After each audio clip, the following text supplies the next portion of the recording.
The room had 41 people in it. 40 wanted nothing to do with him. The 40 first walked in, looked at his chart, looked at him, and said one word that nobody in that building was supposed to know.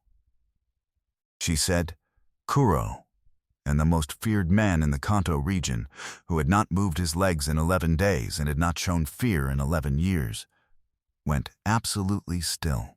What he did not know yet, what nobody in that room knew, was that the woman who had just said his call sign was the same woman who had kept him alive 3 years ago, in a warehouse in Kawasaki, when she was 24 years old and had no idea who he was. She remembered him. He had never seen her face. Before we get into it, if you have ever helped someone who never knew it was you, if you have ever been the person in the background keeping everything together while someone else got the credit, subscribe right now, because this story was written for you. Drop a comment below and tell me where in the world you are watching from tonight. What she did not know, walking into that room with his chart in her hands, was that finding him here would change the next 12 months of her life entirely. She had filed him away 3 years ago under unknown man, warehouse fire, survived. She had not thought about him more than twice since.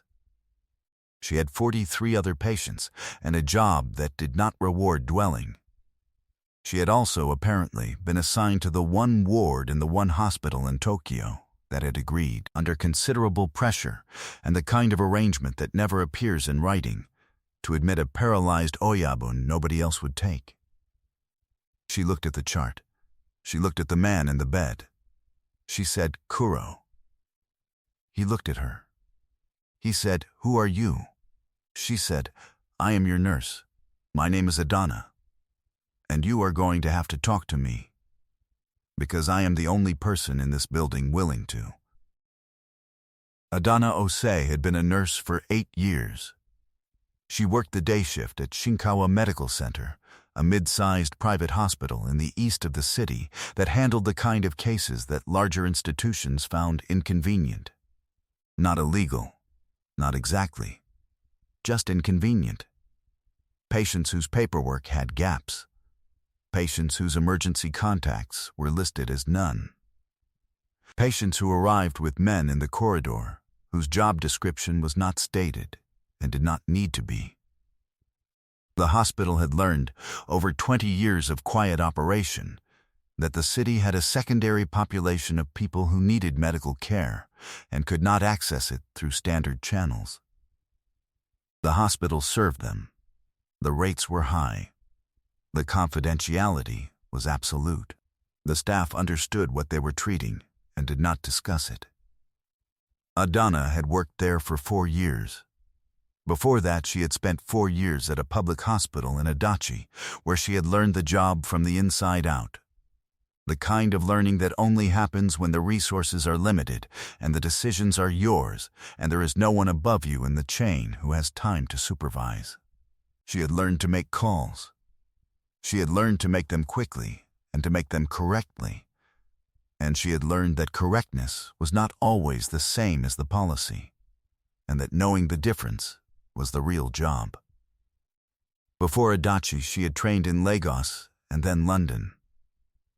She had followed a man to Tokyo at 27, with the kind of certainty that 27 sometimes generates and that 32 has more perspective on. The man had not stayed. She had. She was not bitter about this. The city had been better for her than the relationship had been. She had been glad of this more than once. She was 32. She wore her braids pinned up on shift and down on her days off. She lived alone in Minami Senju, in a flat that was exactly the right size, which she had decided on a year after moving in, and had not second-guessed since. She had colleagues she respected, and 2 friends she trusted entirely, and a standard of patient care that her supervisor described, in writing, as exceptional, without qualification. She had also, in 8 years of nursing, never understood the instinct to find a reason to be elsewhere when a patient needed someone to walk through a door. She had seen it many times. The chart that got set down. The reason discovered suddenly. The hallway that became urgently relevant. She had never fully made sense of it. The patient was there. The need was clear. The door was the door. She was also the nurse who, when the other nurses on her ward had looked at the name on the new admissions paperwork and found something requiring immediate review of their schedules elsewhere, had picked up the chart without comment, read it through, and gone to introduce herself. This was not bravery in her own accounting. She did not think of it that way. It was simply the job. The patient was in pain. The patient was paralyzed from the waist down following a spinal injury sustained under circumstances that the paperwork described as a fall. She had cared for people with spinal injuries before. She knew what the first 2 weeks looked like, and she knew what the first conversation needed to be, and she went to have it. She had not planned to say his call sign that had come out of somewhere older than planning. She had recognized him in the first 3 seconds. 11 days of a hospital bed, and whatever had happened before the bed had not changed his face in any way she could not account for. 3 years was a long time, but the specific quality of a person's face, the particular set of it, the way attention lived in it, that did not change. She had stared at that face in a warehouse for 2 hours in the dark while she worked, and faces you stare at in the dark stay with you. She had stood in the doorway for perhaps 2 seconds with this information before acting on it. The chart in her hands. The man in the bed. The word that had been sitting in her memory for 3 years attached to a face she now had a name for. She had said it, and the room had gone very still. Later she would think about those 2 seconds in the doorway. About what it meant to recognize someone who did not know they had been carried. He had been unconscious for most of it. He had known, in the abstract, that someone had made the decisions that mattered. He had not known that someone was her. He had not known she existed until she walked into that room and said the one word that told him everything she had been to him in a warehouse 3 years ago. She thought about that. About the distance between what a person does and what another person knows was done. About how much of what keeps the world running is carried by people who are never identified. The call sign had come out before she could stop it. Not deliberately. The way things come out when the body moves faster than the plan. What had happened 3 years ago was this. She had been 29 and doing a second stint of emergency volunteering. She did this irregularly. When the regular work felt like it had become too much routine and not enough purpose, she would sign up for 2 weeks with a crisis medical team that operated in the margins of the city. Available for call-outs, the standard services did not reach, or chose not to reach. No sirens. No forms. A phone call. A location. A bag. A van. The call-out had come in at 11 at night. A fire in a warehouse in Kawasaki. Multiple injured. Not a standard fire. The word used on the call was incident, which she had learned by then meant something was not being said. She had gone. The van arrived at 12:40. The fire was out by then, contained to one section of the building, the air still thick with it. 4 injured. 3 were superficial. Cuts, burns, 1 wrenched shoulder. She assessed all 4 in the first 7 minutes and allocated them correctly in her head and went back to the 4th. He was face down on the concrete floor. A man in his late 20s.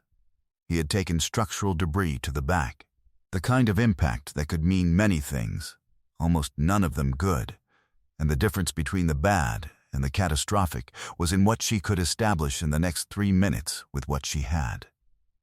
2 men were kneeling beside him. They were not panicking. This was notable. People who were panicking behaved a certain way, and people who were trained to suppress panic behaved a different way, and these men were the second kind. They were doing exactly what they had been told to do, staying close, keeping him still, not moving him. Which meant someone had trained them for this kind of night. She filed this. They kept saying a word she did not understand, not a word she recognized as Japanese or English. A single syllable. Kuro, they kept saying it, quietly, as if trying to reach him through it. She assumed it was his name. She worked on him for 2 hours. There was a moment, at around the 40-minute mark, when the decision that needed to be made was one she had never had to make alone before. She made it. It was the correct decision. She knew it was correct, not because she was certain. Certainty was not available in those conditions, but because she had assessed every other option and eliminated them with the information she had. And what remained was this. By the time the second team arrived, just after 2 in the morning, she had him in a condition that could survive transport. His blood pressure was stable. The pain was managed. She had worked without stopping, in the dark, in the smoke-heavy air, with nothing except what she had carried in and what she knew. The men thanked her, with a formality that she registered as unusual and did not investigate. She did not ask questions she did not need the answers to. The van took him.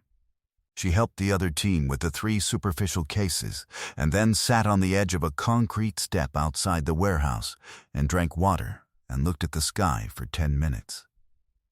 She went home. She slept for 6 hours. She went back to work.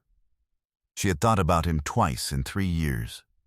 Once when she saw something in the news, similar geography, similar date, and was not certain it was connected and did not pursue it. Once when she woke up at 3 in the morning from a dream about the warehouse and lay in the dark and thought, I wonder if he walked. He had not walked. He was in her ward at Shinkawa Medical Center, paralyzed again, this time in a hospital bed, 11 days into an admission that nobody had managed correctly. And she had said his call sign out loud in a room full of medical staff who were pretending to be somewhere else. The first conversation was not what she had expected. She had expected wariness. She had expected the careful management of someone who spent their life managing what other people knew about them. She got some of that. But underneath it, almost immediately, she got something else. He said, How do you know that name? She said, You were in a warehouse in Kawasaki 3 years ago. I was the medical volunteer they called in. I worked on you for 2 hours. You were unconscious for most of it, but the men with you kept saying that word. Kuro. I thought it was your name. When I recognized you, it came out before I could stop it. He was very still for a moment. Then he said, You recognized me. She said, I remember the faces of people I have kept alive. It is a professional hazard. He said, 3 years ago. She said, Yes, he said, I did not know who treated me that night. They told me there had been a volunteer, that the volunteer had made decisions that mattered. They did not have a name. She said, Names were not required. He said, No. He looked at her. He said, You are real. She said, I assure you. He said, he stopped. He said, I have thought about that night. I have wondered. He was quiet for a moment. He said, Nobody else on this ward will come into this room. She said, I noticed. He said, Does that concern you? She said, It concerns me that you are 11 days post-injury with notes suggesting inadequate pain management and a physiotherapy plan that has not been started. That concerns me considerably more than who else is or is not coming through this door. He looked at her. Something shifted in his face. Not the performance she had learned to anticipate in men who held power and were accustomed to it reading on them. Something underneath that. Something that looked, briefly, unmistakably, like relief, like a man who had been holding something heavy and had just found somewhere to set it down. He said, "Adana." She said, "Yes." He said, "You said that is your name." She said, "Adana Osei." She spelled it, as she always did. He said, "Very well. What do we need to do?" She said, "We start from the beginning. I need 45 minutes and honest answers. I need to know what you feel, what you cannot feel, where the pain is, what it is like, and what has been offered for it, and whether any of it has worked." He said, "That is more than anyone has asked me since I arrived here." She said, "That is a significant problem, and we are going to fix it now." He said, "Yes." He said it simply, without managing it. He said, "Let us begin." 45 minutes became 90. He was precise. She had expected evasion. Medical history questions with men like this often ran into closed doors, things that couldn't be said because of how they had happened. He answered every question. He answered them with the specific care of someone who had decided this woman had earned the direct version. By the end, she had a picture of his pain management that made her professionally angry. Not dramatically. The controlled kind. The kind that makes a person fill out a request form very precisely and follow up on it very specifically and not stop until the thing is corrected. She said, "I am going to make some changes to what you have been prescribed. I am going to speak to the physician today. Some of this will take 24 hours to adjust, but tonight will be better than last night." He said, "I believe you." This was not a small thing. She understood that. She had been in this job long enough to know that men who said "I believe you" like that, quietly, without performance, as a simple statement of fact, were not saying it about the medication. They were saying it about her. She said, "I will be back at 4 to check your levels. Is there anything you need before I go?" He said, "Water." And then, after a pause, he said, "Also, I would like to know your full name." She said, "Adana Osei." She spelled it. He said, "Thank you." She said, "You are welcome." She went back to the nurse's station and updated his chart, and put in the call to the physician and did not think, for the remainder of the afternoon, about the specific way he had said "I believe you." She thought about it that evening. At home, over food she had made and was eating standing at the counter because sitting down felt like a commitment she had not made yet. She thought about the warehouse. She thought about working on a man in the dark for 2 hours. She thought about the men saying "Kuro" and the formality of the thank you when the van came. She thought about waking up at 3 in the morning once, wondering if he had walked. He had not walked, but he was going to. She was going to make sure of it. Days passed. Then 2 weeks. Then a month. In the second week she had gone home after a long shift and made dinner and eaten it and then sat at her kitchen table and thought clearly about what she was doing. Not because she was uncertain. She was not uncertain. She had picked up his care and she was going to carry it, and the reasons for that were sound and professional and did not require re-examination. But she thought about it anyway, the way she thought about most things, fully, with both eyes open, without the protection of not looking. She was caring for a patient who was known to be, by the nature of the organization he led, someone other people found reason to avoid. She was doing this alone on her ward. Her colleagues had not been hostile to her about it. They had simply absented themselves in the way of people who have decided something is above their tolerance and are courteous enough not to say so. She understood the calculation. What she had not done was make the same calculation. She had looked at the chart and picked it up. She was not prepared to examine whether this was bravery or professional instinct or something older than both. It was simply what she had done, and she was going to see it through. What she had not anticipated was what seeing it through was going to contain. She had not anticipated the 90 minutes that 45 had become. She had not anticipated the quality of his attention. She had not anticipated the 3 years of him in a warehouse in her professional memory, now attached to a face and a name and a voice that was careful in the exact way that voices are careful when their owners have spent a long time making sure that what comes out of their mouths is what they mean. She finished her dinner. She washed the bowl. She went to bed. The ward around him did not change significantly. The other nurses maintained their positions on the thing that could not quite be named, that caring for this patient felt like a risk they had not agreed to carry. Adana did not argue. She did not lecture. She picked up his care and she carried it. What she had not expected was what the carrying contained. He was, behind the wall of careful, a genuinely interesting person to talk to. She had not expected this. Not because she had expected otherwise, but because she had not expected conversation to be part of it at all. She had expected a patient.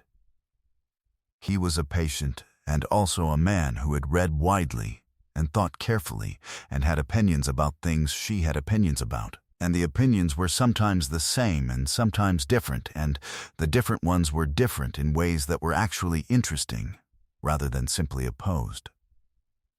He asked her questions the way she asked him medical questions, with the intent to understand rather than to gather information. She found herself answering at length, and then being surprised at the length, and then noticing that he had listened to all of it, and then noticing that he remembered it. He asked about Lagos.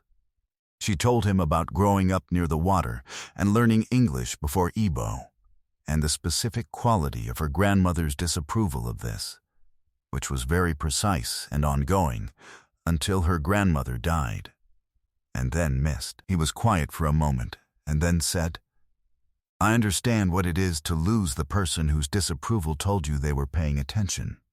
She looked at him. She said, "Your mother." He said, "Yes, 7 years ago." She said, "I am sorry." He said, "Thank you." He was quiet. Then he said, "She was the only person I have never managed. Everyone else in my life I manage in some way. What I say, how I say it, what I withhold. With her I was simply myself, and it was sufficient." Adana said, "Who are you simply yourself with now?" He looked at her. He said, "At the moment, apparently you." She looked at the window. She looked back. She said, "That is a large statement for someone who has known me for 3 weeks." He said, "I have known you for 3 years. I simply did not have your name until recently." The physiotherapy started in week 3. She had arranged it. Not easily. The physiotherapist originally assigned to his case had, upon reviewing the admission notes, developed a scheduling conflict that appeared permanent. She had spoken to 2 others over the following 4 days. One had a caseload concern. One had made a call she recognized as the same call her ward colleagues had made, and that she had no interest in arguing with. The third was Dr. Hashimoto, a small, precise woman who had been running musculoskeletal rehabilitation at Shinkawa for 11 years and seemed constitutionally incapable of being impressed by anything except clinical outcomes. Adana had explained the situation plainly. Dr. Hashimoto had looked at the case notes and said, "This has not been managed correctly. When do we start?" Adana said, "Monday." Dr. Hashimoto said, "Monday." She arrived on Monday morning and assessed him for 40 minutes. Adana was not in the room for the assessment, but she was at the nurse's station when Dr. Hashimoto came back, and she had been at the station in such a way that made it clear she was waiting. Dr. Hashimoto set down her notes and said, "The prognosis is considerably better than the current documentation suggests. There is sensation in both legs below the level of the injury. Someone should have identified this 2 weeks ago." Adana said, Someone is identifying it now. Dr. Hashimoto looked at her. She said, "Good." Then she went back. That afternoon, Adana went to his room. She sat down. She told him what Dr. Hashimoto had found, directly and in order, the way she told him everything. She did it directly, the way she did everything. She said, "There is feeling in your legs, below the injury. This changes the picture significantly." He was very still. He said, "What does it change it to?" She said, "It changes it from uncertain to probable. I will not say certain because I do not know yet. But the probability of recovery has moved considerably in a good direction." He said, "What does recovery look like?" She said, "At best, walking. At probable, partial mobility with assistance. At minimum, significant reduction of pain and improvement in function. We are starting from a better position than anyone told you we were starting from." He looked at her for a long time. She looked back. Then he said, "3 years ago in that warehouse you made decisions in the dark that most people would not have made. You stabilized a man you did not know under conditions that were not designed for the kind of care you gave. And now you are telling me that I was not given accurate information about my own prognosis." She said, "Yes, that is an accurate summary." He said, "And you found out because you asked questions." She said, "And because Dr. Hashimoto examined you properly." He said, "Which you arranged." She said, "Yes." He was quiet for a moment. He said, "Adana." She said, "Yes." He said, "Why?" She said, "Because it is my job." He said, "No." He said it quietly. He said, "It is not simply the job. The job does not require you to arrange physiotherapy that 3 other practitioners declined. The job does not require you to follow up personally on the prognosis notes until someone does the examination correctly. You could do considerably less than this and still be doing the job." She looked at him. She said, "I know." He said, "Then why?" She thought about this for a moment. She said, "Because 3 years ago I worked on you for 2 hours in a warehouse in Kawasaki, and I put everything I had into it, and you survived. And I do not do things halfway. When I have put that much of myself into a person's survival, I intend to see the survival through to the end." He was quiet for a long time. He said, "The end being," she said, "you walking out of this hospital." He said, "And after that?" She said, "That is not my department." He said, "What if I wanted to make it your department?"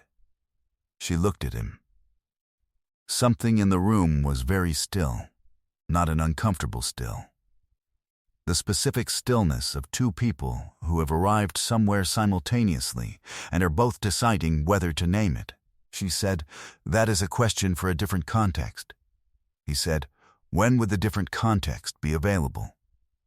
She said, "When you are no longer my patient." He said, "That is an incentive structure I intend to engage with seriously." She said, "Good." She picked up her chart. She said, 4 o'clock for your medication. Try to sleep before then." She went back to the nurse's station. She sat down. She stared at the wall for 30 seconds. Her colleague Yuki, who had been filling out paperwork and had the good sense not to say anything, waited exactly 30 seconds and then said, "So," Adana said. Not one word. Yuki said, "I did not say anything." Adana said, "You were thinking loudly." Yuki said, "I am always thinking loudly." It is a medical environment. Yuki was the one colleague on the ward who had never found a reason to be elsewhere. She had not taken on any of his care. The careful geography of what each of them had decided was not spoken about. But it was understood. But she had also never treated Adana as if the decision to provide that care was something requiring distance. She had filled out paperwork. She had been present. She had waited exactly 30 seconds. This was not a small thing. Adana knew what it had cost the others. She did not hold it against them. She understood the calculation. What she also understood was that the calculation was wrong, and that understanding something and holding it against the people who made it were two different things that she had learned to keep separate. What she held instead was this. In every difficult situation she had ever encountered, there was always at least one person who did not find a reason to be elsewhere. Sometimes that person was her. Sometimes it was someone beside her. The ratio of ones to the rest was not the point. The existence of the one was. She went back to the medication form.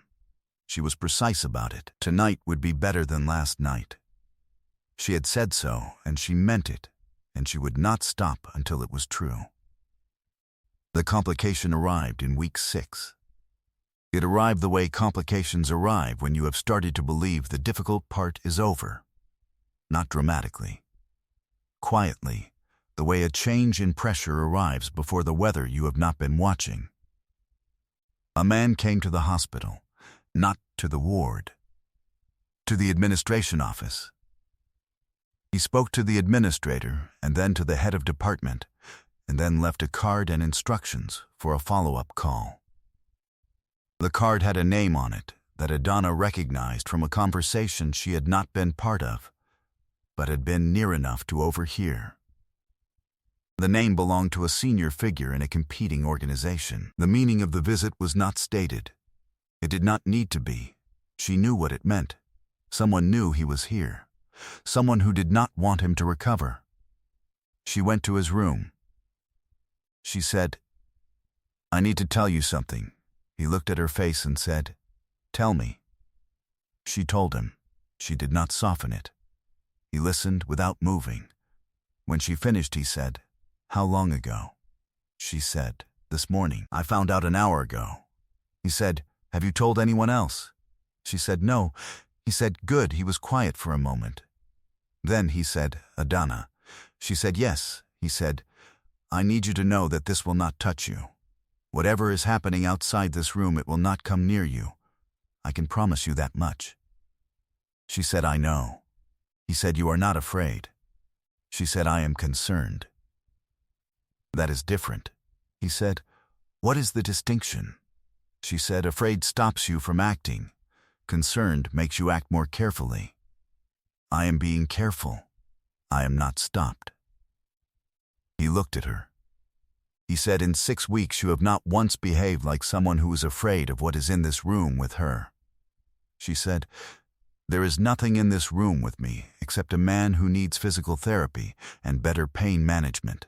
He said, "That is an incomplete list of what is in this room." She said, "I know, but it is the part of the list that is my job." He said, "And the rest of the list?" She said, "The rest of the list is also a question for a different context." He said, "You keep saying that." She said, "You keep asking in the wrong context." He almost smiled. This was the second time he had almost smiled since she had taken on his care. She had noted both. By week 8 he had begun to stand, not independently, with the support of a frame and Dr. Hashimoto on one side and a physio assistant on the other, but standing. The first time she was not in the room, she found out from Dr. Hashimoto, who came back to the nurse's station with the expression of a person who has been proven right about something they cared about and is experiencing this as vindication rather than satisfaction. She went to his room. She said, "I heard." He said, "Yes." She said, "How did it feel?" He was quiet for a moment. He said, "Like the first time I was afraid of something and did it anyway." She said, "What were you afraid of?" He said that it would not work, that I had been told something true for once and this was where it ended. She said, and he said, "And it is not where it ends." She said, "No, it is not." He looked at her. He said, "You told me it was probable." She said, "I told you I could not say certain. I was protecting you from a disappointment I was not sure would come. I was fairly certain it would not. He said, you were fairly certain. She said, I was very certain. But I am precise about language. He said, I know. I have noticed. She said, you notice things. He said, I notice everything about you. He said it the same way he said his most ordinary sentences, in the same register, with the same even delivery, and the sentence landed with a weight that had nothing to do with the delivery. She looked at the chart in her hands. She looked up. She said, 2 more weeks as my patient. Minimum, he said, I am aware. She said, I am just stating the context. He said, I understand the context. I am very clear on the context. He looked at her. He said, I have been clear on the context since week 2. She said, what happened in week 2? He said, you told me about your grandmother. I understood the context very precisely after that. She said, what does my grandmother have to do with the context? He said, people tell you about the people they loved most when they have decided you are someone worth telling. I had not been told that kind of thing in a very long time. When you told me, I understood where we were. She held the chart. She looked at him. She said, you understood in week 2. He said, yes. She said, you said nothing. He said, you told me correctly that the different context was when you were no longer my patient. She said, so you waited. He said, I have considerable practice in waiting for the correct moment. She said, I see. He said, do you? She said, I do. She made a note in the chart that was not about any of this. She closed the chart. She said, 4 o'clock. He said, yes.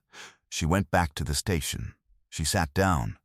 She did not stare at the wall this time. She filled out the medication adjustment form very precisely and handed it to Yuki without looking at her. Yuki said nothing for 4 minutes and 30 seconds. Then she said, week 2.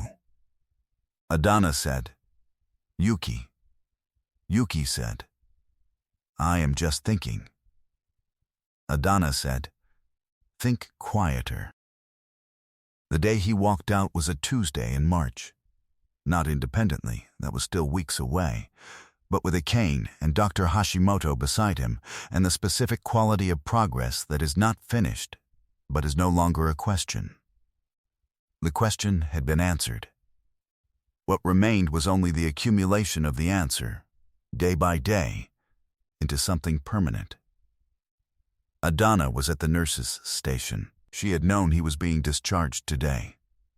She had not arranged to be anywhere else. She had been thinking, in the 2 days before this one, about the thing Yuki had said back in week 2. So, Adana had said not one word, but the word had been true, and she had known it. And she had also known, and this was the part she had sat with, that knowing it did not mean she had to do anything about it, except be very good at her job and wait for the context to change. She was good at waiting. She was good at precision. She was good at the longer work that most people wanted to shortcut. She had been doing the longer work, on one thing or another, for her entire adult life. She was patient with it. Patience was not the same as resignation. Patience was active. Patience was the decision to stay present in the slow part, without treating the slow part as a loss. The slow part had not been a loss. It had been 8 weeks of becoming known by someone, and becoming known to yourself in the way you only do when someone is paying that quality of attention. She was not the same person who had walked into that room on day 1 with his chart. Not changed. Clarified. He stopped at the nurse's station. He put the cane against the counter.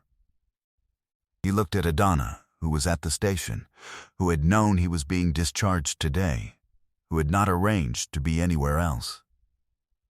He said, I need to ask you something before I leave. She said, yes, he said, the call sign. When you walked in on day one and said Kuro, was that deliberate? She said no, it came out before I could stop it. I recognized you and it arrived.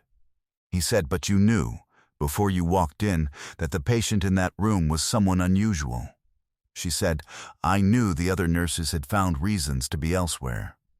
He said, and you walked in anyway. She said, someone had to. He said, you always say that. She said, it is always true. He said, yes. He was quiet for a moment. Then, he said, 3 years ago in a warehouse, you worked on me for 2 hours, and I survived because of the decisions you made. 6 weeks ago, you walked into a room nobody else would enter, and you arranged the care I should have had from the beginning, and you told me a prognosis more accurate than anything in my notes. And in between all of that, you have been the most honest person who has spoken to me in longer than I want to say. She said that is a long history for 2 people who have only met properly in the last 6 weeks. He said, the first 2 hours count. He said it very simply. He said, I was unconscious for most of it, but they count. She said, I know. He said, Adana. She said, yes. He said, may I call you? Not in the professional sense. She said, the context has changed. He said, it has. She said, yes, you may call. He looked at her for a moment with the expression she had catalogued across 6 weeks. The one that was not the careful performance of a man in his position, but the version underneath it.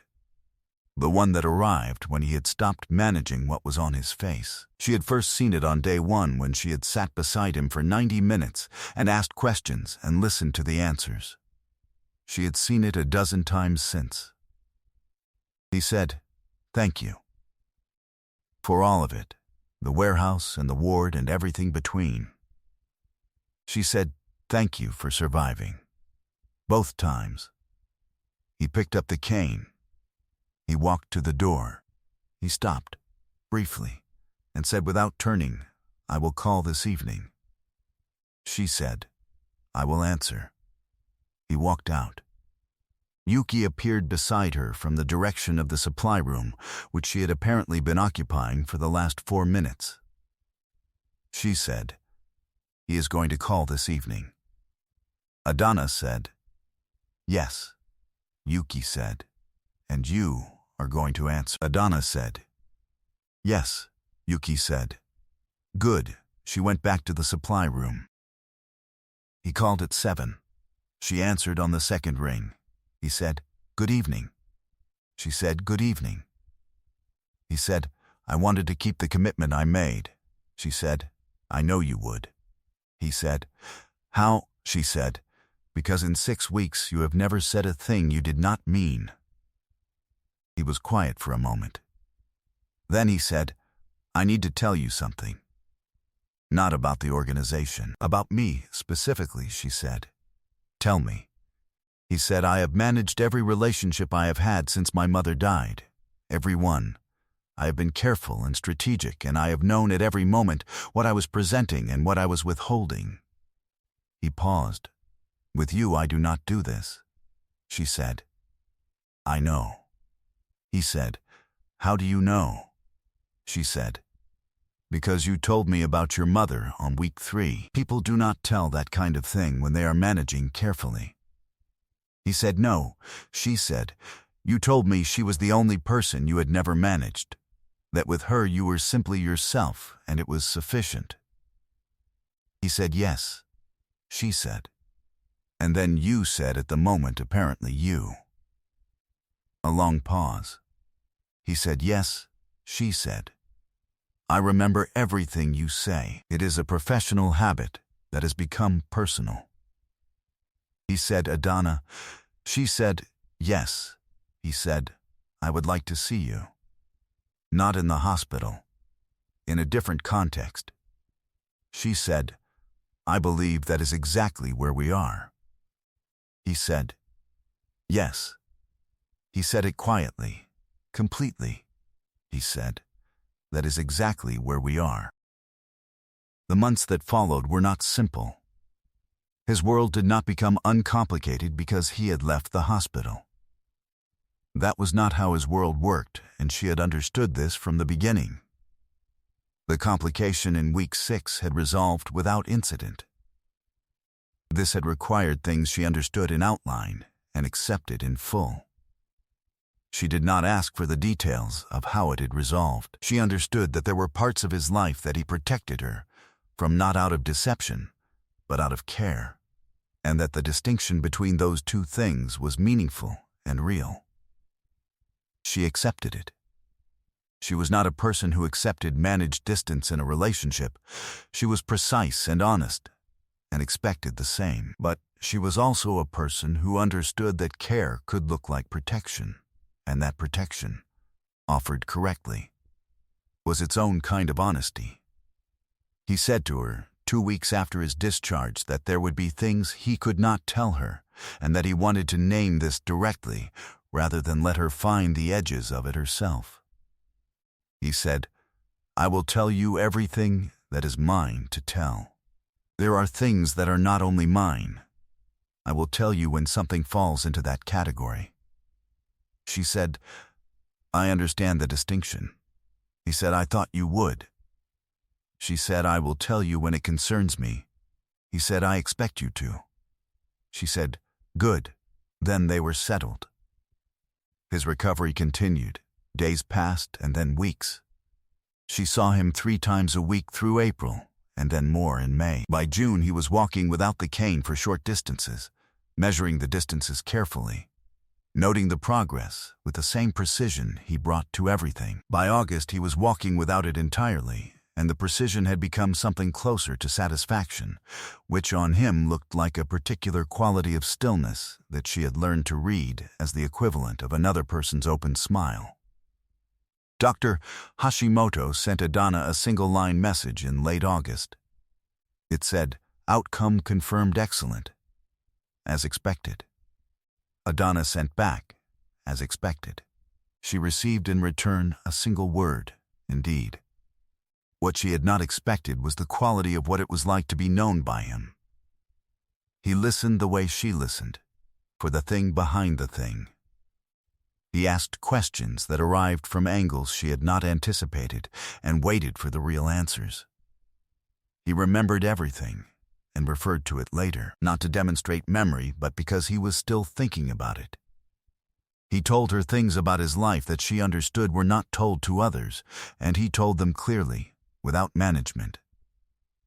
One evening she said, "You told me I was the person you are simply yourself with now."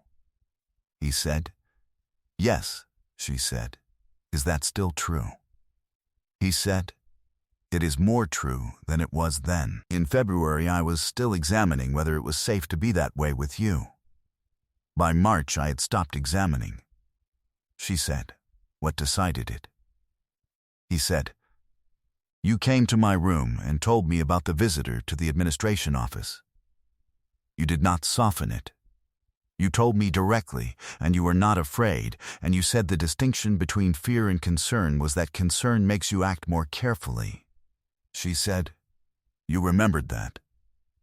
He said, "I remember everything about you." He said it the same way he had said it in the hospital, in the same even register, with the same weight. She had not grown less affected by it. She suspected she would not.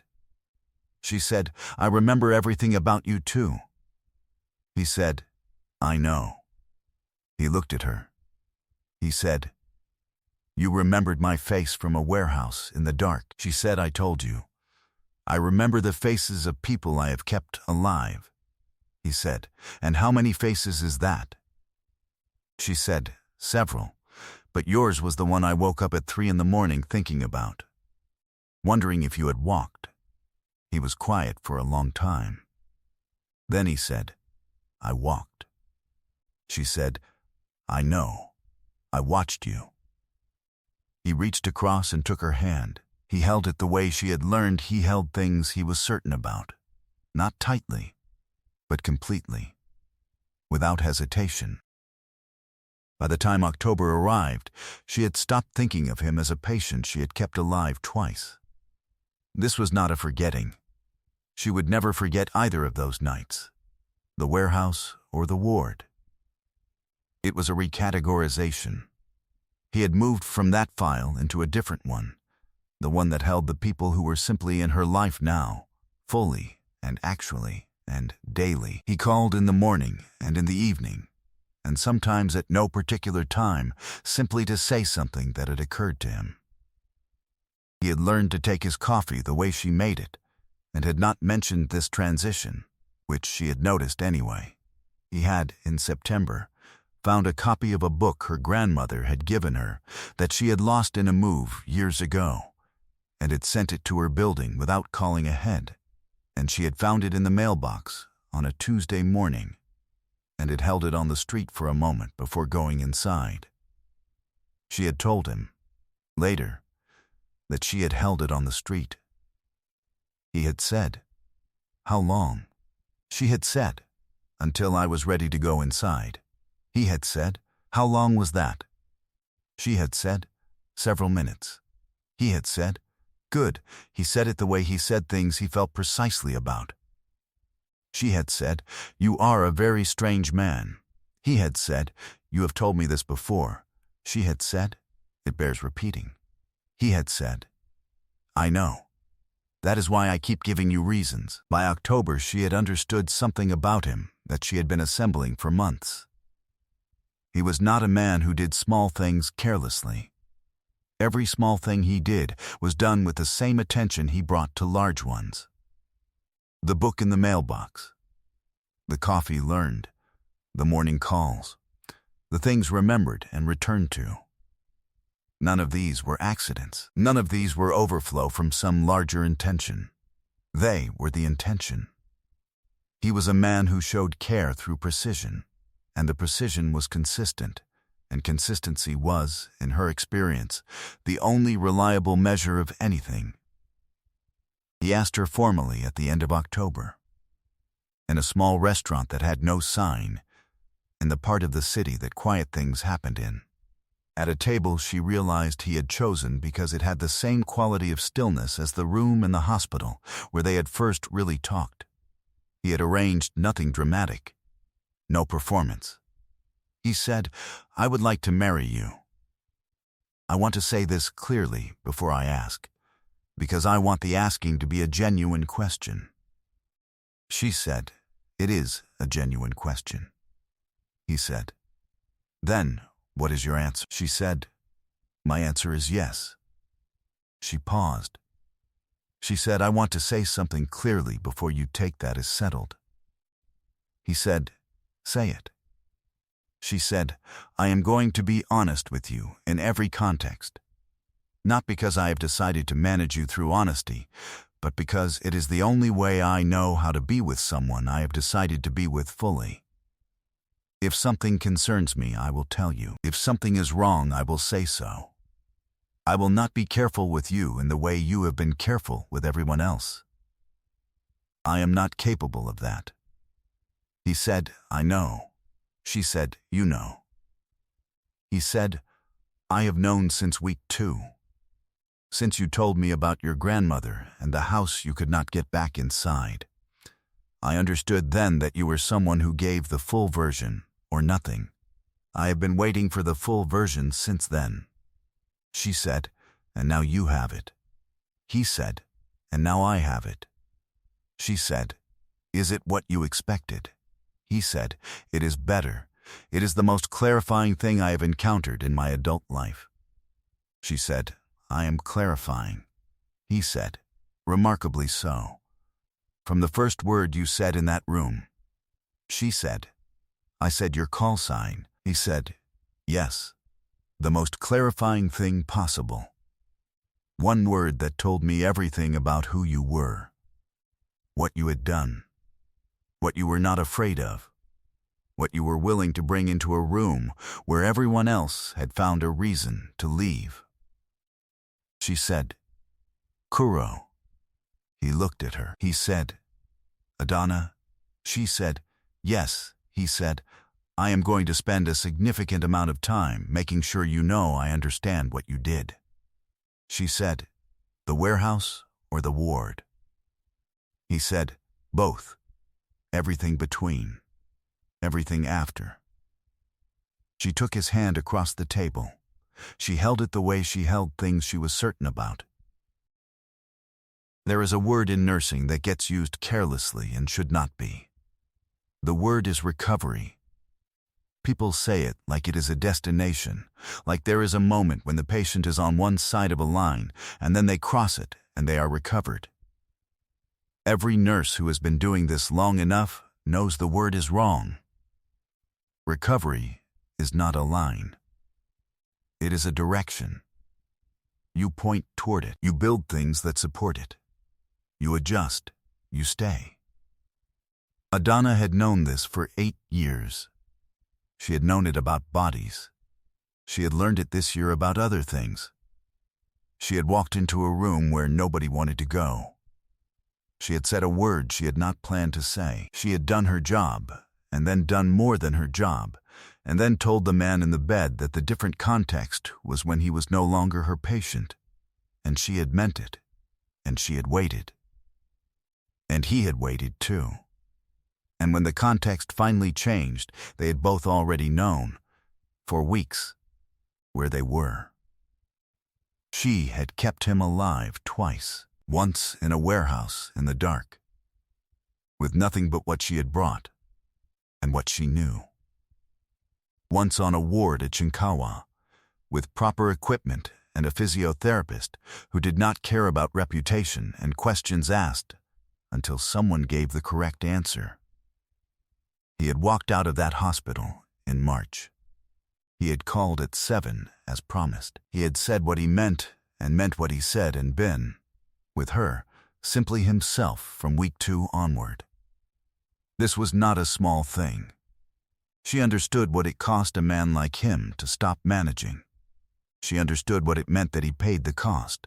She had seen the careful version and the unmanaged version, and she understood the distance between them, because she was a person who had spent 8 years looking at what something cost a body and what something cost a person, and these were related, but not the same question. He bore the unmanaged version with her because he had decided she was worth the cost. He had told her this. He had told her directly, and she had believed him, because he was a man who did not say things he did not mean. She had woken up once, 3 years ago, at 3 in the morning, wondering if he had walked. He had walked. He had walked out of a hospital in March with a cane, and by August without one, and by October across a room to a table at a restaurant with no sign, and sat down across from her and said, "I would like to marry you," and she had said yes before she had finished processing that she had been asked, because some answers are not processed. They are known. Recovery is not a line, it is a direction, and the best recoveries are the ones where somebody refuses to stop pointing at it, long after the difficult part is over, until you are somewhere you did not think you would get to. The warehouse was 3 years ago. The ward was 2 months ago. The answer across the table in October was immediate. The entire story was contained in one word said in a doorway. Never underestimate the nurse who stayed. If you made it to the end of this story, I want to know what moment stayed with you. Was it the warehouse, the call sign, the week 2 conversation? Drop it in the comments right now. And if you know someone who has ever kept a person alive and never been thanked for it, share this with them tonight. They will know exactly what it means.